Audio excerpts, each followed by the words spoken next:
Falls du dich fragst, wieso taucht denn dieser Jens ständig in wechselnden T-Shirts vor mir auf, ähm, mag ich dich wissen lassen, ich mache das nicht, um meine hippe T-Shirt-Kollektion vorzuführen, sondern ich mache das, weil ich Kameras nicht gewöhnt bin und ich feststelle, dass trotz aller Entspannungsfähigkeit ich immer noch schwitze, wenn ich vor der Kamera stehe, und dann tue ich ab und zu ein anderes T-Shirt anziehen, damit du nicht meine Schweißflecken siehst. Das ist mir ein bisschen unangenehm. Okay, also deswegen hippe T-Shirt-Kollektion, ein Drachen-T-Shirt. Sabchen mag Drachen sehr gerne, weil die tibetische Linie, aus der Julie irgendwann gelernt hat, das war die tibetische Drachenlinie. Und Drachen sind ganz wundervolle Wesen in Tibet, anders als in Europa. Da sind sie ja furchterregend. In Tibet sind die liebevoll und weise, stets hilfsbereit und sehr, sehr humorvolle Wesen. Also ich mag auch mein Drachen-T-Shirt. Ähm, Jetzt lade ich dich ein, einfach mit mir zu üben, mir zuzuschauen oder am besten mitzumachen. Die Übungsfolge, die ich dich jetzt einlade mitzumachen, ist eine Übungsfolge, die sich ganz toll eignet, gleich früh am Morgen zu machen. Ähm, wenn du, wenn dir das möglich ist und du das magst, dann ist ein bisschen Stampfen bestimmt gut, damit du runterkommst in deinen Körper und dass du die Beine spürst. Ähm, Du kannst es auch ganz leise machen, sollten die Nachbarn unter dir empfindlich sein oder neben dir ein Kind schlafen, das willst du nicht aufwecken. Es geht darum, dass du wirklich ein bisschen die Füße auf den Boden stellst, um die Beine besser zu spüren, und dass du den Boden begrüßt. Und dann komm an einen Platz zum Stehen, zum Ruhen, den du dir ausgesucht hast. Steh ungefähr schulterbreit und dann wär ein bisschen weich in den Knien und fang an, dich aus den Knien aus rauf und runter zu wippen, und lass aus diesem Wippen nach und nach sowas entstehen, was ein Schütteln ist. Und bei diesem Schütteln lade ich dich ein, dass du die Schultern loslässt und die Armgelenke und die Handgelenke, den Bauch entspannst. Wenn du dich traust, bitte ich dich, dass du auch die Pobacken loslässt. Dein Unterkiefer, ganz sicher nicht die Zähne zusammenbeißen. Und dass du erst an der Oberfläche schüttelst und dir dann nach und nach vorstellst, dass dieses Schütteln, wie das Schütteln einfach kommen möchte, auch nach innen geht. Und dass du alles, was du bist, alles, was du ausmachst, durchschüttelst. All die saftigen Organe, die in dir sind, und all die Flüssigkeiten, aus denen du bestehst, geraten in Bewegung. Und die Räume zwischen den Organen und die Zellen, und in immer kleinere und kleinere Strukturen hinein kannst du dich schütteln, bis in die molekulare Ebene hinein. Und ich lade dich ein Gewürz dazu zu tun, zu diesem Schütteln. Das ist liebevolle Freundlichkeit. Stell dir vor, du würzt dich, während du dich schüttelst, mit liebevoller Freundlichkeit. Und diese liebevolle Freundlichkeit, die dringt durch all deine Poren in dich ein. Und durch die Bewegung, die du gerade machst, verteilt sich die liebevolle Freundlichkeit überall in dir. Überall, wo du es erlaubst, dass ich schon hinkommen darf.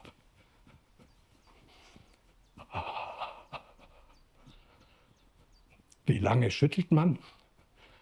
Also ich schüttle normalerweise ungefähr 10 Minuten lang. Das machen wir jetzt in dem Video nicht, weil das zum Anschauen wahrscheinlich irgendwann fad wird. Aber wenn du für dich alleine das Schütteln übst, ungefähr 10 Minuten ist eine gute Zeit. Wenn du merkst, dir ist das zu viel, dann schüttel nur 3 Minuten. Irgendwann kommt dann die Einladung, so wie jetzt, dass ich sage, jetzt lass dein äußeres Schütteln langsam weniger werden. Schieb's nicht mehr an, und dann wird es noch eine Weile nachklingen. Es klingt nach, wenn du dich nicht anspannst. Wenn du deine Knie nicht steif machst oder die Pobacken nicht anspannst oder den Bauch, klingt das eine Weile nach. Und dann kannst du spüren, wo das Schütteln, wo du überall in deinem Körper Pulsationen spürst. wo vielleicht Bewegung oder Wärme ist. Und vielleicht kannst du auch spüren spontan, wo es noch Körperbereiche in dir gibt, die sich schüchtern anfühlen oder die noch nicht mitgemacht haben, weil sie sich noch nicht trauen oder weil sie ein bisschen bockig sind. Und wenn du magst, dann lass dich einladen, die Bewegung des Schüttelns noch mal größer werden zu lassen, zusammen mit dieser liebevollen Freundlichkeit und zu diesen Bereichen hinzuschütteln, die sich noch nicht so belebt anfühlen. Weil Schütteln macht lebendig, vitalisiert, energetisiert dich, macht wach, hilft dir in deinen Körper reinzukommen. In deinen Körper, der wach, intelligent und bewusst ist. Und der hilft dir auch, dich ganz auszufüllen. Und das ist eine tolle Vorbereitung für den Tag. Also schütteln noch ein bisschen diese Regionen, die vorher noch nicht mitschütteln wollten. Und wenn du, das mag ich noch sagen, genau, Schütteln mag Geräusche. Ich habe jetzt ganz viel geredet. Normalerweise, wenn ich schüttel, tauchen automatisch beim Schütteln Geräusche auf. Die könnten irgendwie so sein wie und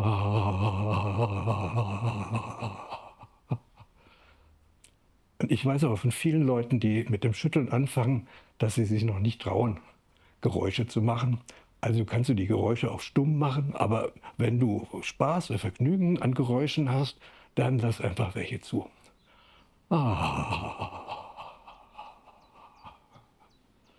Und nach einer Weile des zweiten Schüttelns lass es wieder kleiner werden, kleiner, bis es außen kaum noch oder gar nicht mehr sichtbar ist.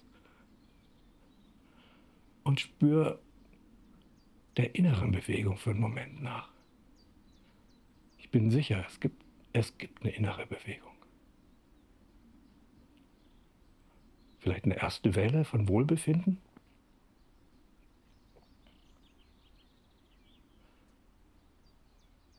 Und dann ist ein guter Zeitpunkt, ein guter Moment gekommen, dass du dich streckst, ein bisschen räkelst und dass du an deinem Bindegewebe und deinen Faszien so ein bisschen ziehst und zupfst. Und gerne wieder Geräusche machst dazu. Weil die Faszien und dein Bindegewebe mag das total gerne, wenn an ihm gezogen und gezupft wird. Und wenn du an der einen Seite ein bisschen freundlich ziehst und zupfst, dann hat es auf das ganze Bindegewebe eine Wirkung, weil alles in deinem Körper, das ganze Bindegewebe, alles hängt miteinander zusammen.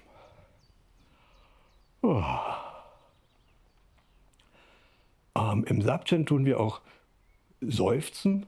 Das kann sein, dass so spontan aus dir Töne aufsteigen, die klingen so wie Und das hat eine ganz wohltuende Wirkung auf den Körper und auch auf den Geist.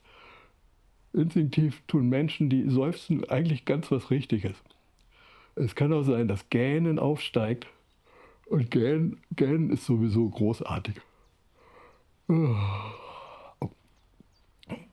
Wenn wir mal den ganzen Höflichkeitsfaktor von Gähnen weglassen und das, was uns beigebracht wird, dass Gähnen Ausdruck von Langeweile ist und dass wir nicht mitmachen wollen oder dass wir nur gähnen, wenn wir müde sind, weil wir nicht ausgeschlafen haben. Wenn wir das mal weglassen und richtig gucken, was beim Gähnen passiert, entdecken wir nur Positives.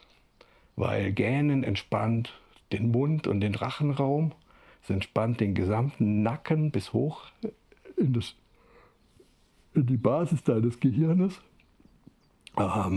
Gähnen verbindet die Rückenmarksflüssigkeit und die Gehirnflüssigkeit miteinander. Es tut den Flüssigkeitskreislauf anregen. Deine Augen werden feucht. Das ist sehr praktisch, wenn man viel Bildschirmarbeit macht. Es soll sogar das Gehirn kühlen und es schüttet tagsüber Botenstoffe aus wie Serotonin und andere Glückshormone und abends tut Gähnen dann Melatonin ausschütten. Das hilft, dass wir einschlafen können. Also wenn Gähnen auftaucht, dann lasst das total gerne zu. Die nächste Übung, die ich morgens gerne mache, ist einfach die Arme hochzunehmen, die Hände so zusammenzufalten und ganz locker zu stehen. Diese Übung heißt die Last der Welt ablegen. Viel von der Last der Welt befindet sich in unseren Schultern und da lagern sich Informationen von Stress, von Überforderung, von Sorgen, von Ärger, von Trauer, die tun sich diese Informationen in den großen Schultermuskeln, die heißen, glaube ich, Delta- und Trapezmuskel, die lagern sich dort ab. Das ist so ähnlich wie der Zahnstein auf den Zähnen. Und wir kommen jetzt nicht wie der Zahnarzt mit dem Ultraschall, sondern wir kommen mit der Körperflüssigkeit, die wir jetzt schon mit Freundlichkeit angefüllt haben, und leiten durch diese großen Muskeln frische Informationen und frische Flüssigkeit durch. Und diese Flüssigkeiten, die jetzt durchfließen, nehmen die alten Informationen von Stress, Überforderung und Ärger mit und bringen die zu den Reinigungsorganen. Und die tust du nachher rauspinkeln. Und wenn du merkst, dass deine Arme schwer werden, dann geh bitte nicht in die Anstrengung rein, sondern nimm einfach die Arme runter und lass die Last der Welt los. Spür für einen Moment nach. Und dann mach die Übung noch ein zweites Mal. Du willst, kannst du die Hände andersrum greifen lassen und steh wieder für eine Weile still. Stell dir vor, dass frische Flüssigkeit mit der Information von Wohlbefinden und liebevoller Freundlichkeit durch deine großen Schultermuskeln fließt und alte Informationen abtransportiert und die zu den Reinigungsorganen bringt. Und wenn du merkst, dass die Arme schwer werden, dann nimm sie einfach runter und lass der Welt los. Und jetzt ist wieder ein Moment gekommen, zum Beispiel zu seufzen. Ah. Ah. Und wir machen es noch ein drittes Mal und legen noch ein drittes Mal die Last der Welt ab. Eine ganz schöne Morgenpraxis kann das sein.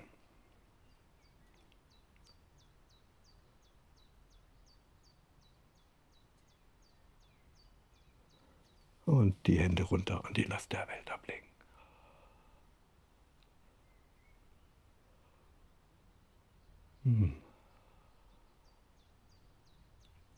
Es gibt noch so ein Gewebe, wo sich ganz viele Informationen von Sorgen, Stress, Ärger, Überlastung einsammeln. Diese Zone liegt genau zwischen deinen Schulterblättern. Und wenn sich in dieser Körperregion zwischen den Schulterblättern all diese Informationen ansammeln, führt das meistens dazu, dass man irgendwann Halswirbelprobleme bekommt. Also die Übung, die heißt nie wieder Halswirbelprobleme. Du nimmst einfach die Arme hoch und dann tust du mit dem Atem zusammen deine Arme nach hinten bewegen und du atmest ein und tust die Arme nach hinten bewegen. Dabei gehen die Schulterblätter ganz leicht zusammen und beim Ausatmen lässt du wieder los. Also das ist wie, als würdest du einen Spülschwamm, der zwischen den Schulterblättern ist, zusammendrücken. Da wird dann die alte Information ausgedrückt und wenn du ausatmest, lässt du wieder los und frische Flüssigkeit wird in dieses Gewebe eingesogen, wie in den Spülschwamm unter dem Wasserhahn. Und der saugt sich mit frischer Information von Wohlbefinden und liebevoller Freundlichkeit voll. Das machst du einfach ein paar Mal.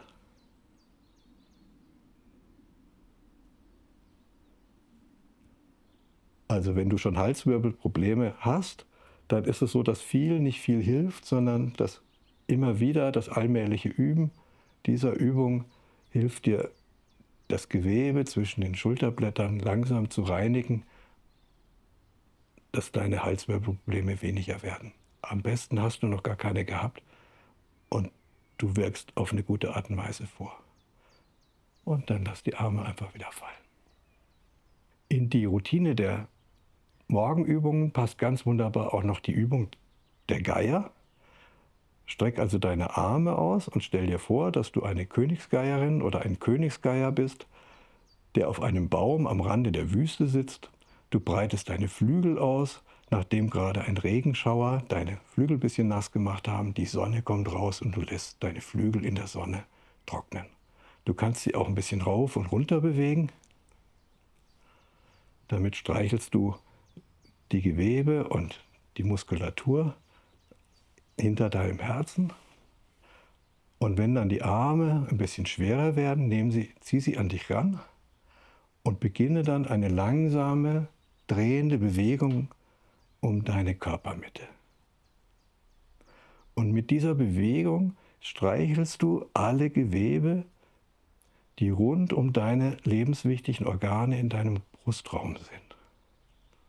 Damit meine ich vor allem einen Gewebesack, der heißt Mediastinum, und viel weiter innen ein Gewebesack, das ist so der Herzbeutel. Und diese Gewebe, die ziehen sich zusammen, wenn wir unter Stress geraten oder in Gefahr sind, weil die schützen dann die innewohnenden Organe, damit wir auf die Stress- oder die Gefahrsituation besser reagieren können. Aber weil wir notorisch unter Stress stehen, kommen diese Gewebe gar nicht mehr dazu, sich zu entspannen. Und was wir jetzt machen, wir sorgen für Wohlbefinden im Körper und streicheln und zupfen freundlich an diesen Geweben, dass die sich entspannen können, weil dadurch erhalten dann die lebenswichtigen Organe mehr Platz, fühlen sich wohler und dann gehen die organischen roten und orangenen Lichter aus und alles wird nach und nach auf grün geschaltet. Und ehe deine Arme jetzt wieder schwer werden, klapp einfach die Unterarme nach unten, mach die Bewegung noch ein bisschen weiter, lass ihn klein bisschen schneller werden. Es hat denselben Effekt wie vorher. Julie hat diese Übung Turkey Flapping genannt. Also wir sind jetzt eine Truthenne, ein Truthahn und machen das noch eine Weile. Und dann lässt du die Arme fallen und tust sie aus den Schultern raus noch ein bisschen fliegen lassen. Und während du das machst, fallen deine Handflächen und deine Handrücken von ganz alleine auf deine Nieren oder auf deine Nebennieren und bedanken sich auf diese Art und Weise für die kostbare Arbeit, die die Nieren und die Nebennieren 24 Stunden am Tag für dich machen. Sie tun zum Beispiel jetzt gerade diese ganzen Informationen, die wir durch das Üben loslösen, verarbeiten und vorbereiten, dass sie nachher rausgepieselt werden. Und außerdem macht der Arme schwingen total viel Freude. Fast alle von uns haben das gemacht, bis wir dann irgendwann in die Pubertät gekommen sind und uns alles peinlich wurde. Und dann sind wir vielleicht, wahrscheinlich die meisten von uns, erstarrt und haben lieber cool geschaut, als dazustehen und die Arme zu schwingen. Irgendwann lass das Arme schwingen kleiner werden, kleiner, bis es dann gut ist.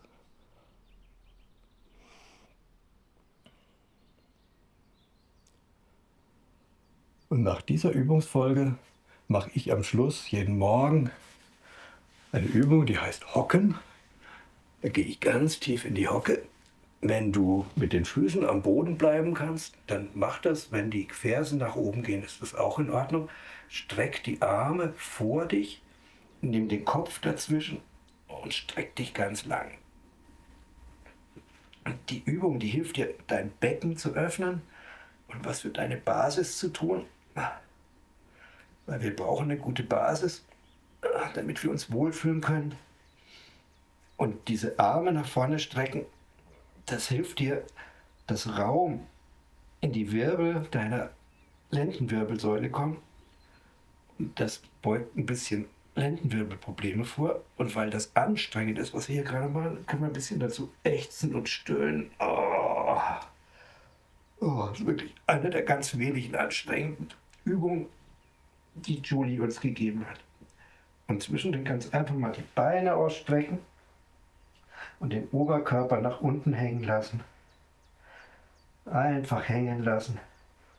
Das bringt dann Raum in die ganze Wirbelsäule. Wenn du magst, kannst du den Po dazu ein bisschen ausschütteln.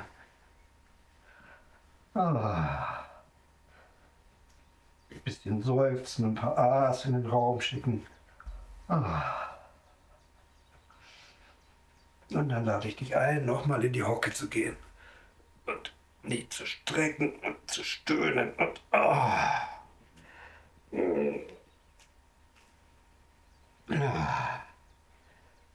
die Beine auszustrecken, dich noch mal ein bisschen hängen zu lassen und dann ganz langsam Wirbel für Wirbel für Wirbel hochzukommen.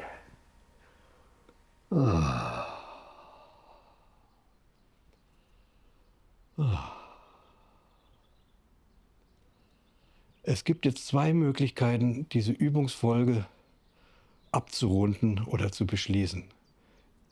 Mein Weg ist, mich dann morgens auf dieses Bänkchen zu setzen und eine halbe Stunde zu meditieren. Also ganz still zu werden und die Erfahrung der Übung auf diese Weise zu integrieren und einzukörpern. Wenn du das nicht magst oder das auch noch nicht gelernt hast, ist der andere Weg, dich einfach auf den Rücken zu legen, dich ein bisschen zu räkeln und dir dann einen guten Platz zu suchen. Du kannst dich auch auf die Seite rollen und dich zusammenkuscheln und dann ein Nickerchen zu machen. Das heißt, ein klein bisschen runterzuruhen und einzudösen. Dein Alltagsbewusstsein geht 1, 2, 3 Stufen tiefer in eine Zone, wo du nicht wirklich einschläfst, aber wo du das neu Erlebte, das neu Erfahrene durch diese Übungen einkörpern kannst. Das ist so ähnlich, als würdest du einen Computer booten.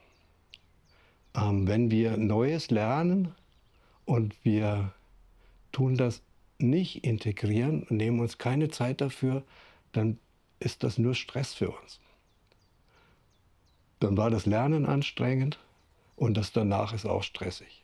Das ist vor allem dann so, wenn wir sofort nach dem Lernen oder wenn wir eine neue Erfahrung gemacht haben, sofort Medien benutzen und uns noch weiter vollstopfen, vor allem mit Dingen, die aus Bildschirmen kommen. Also das Beste ist, wenn wir was Neues erfahren, wenn wir was Neues gelernt haben, zur Integration, weil wir lernen nicht nur im Kopf, sondern wir lernen im ganzen Körper. Der Körper hat ein Körpergedächtnis. Wenn wir das einsinken lassen. Und das passiert durch Nickerchen, durch Eindösen. Also wenn du magst, mach ein Nickerchen. Wenn du magst, meditiere. Und wenn du beides nicht sympathisch findest, dann sag einfach Nein und geh einfach deinem Alltagsgeschehen nach. Kann sein, dass du jetzt Lust auf einen Kaffee hast. Dann tu das. Danke fürs Zuschauen.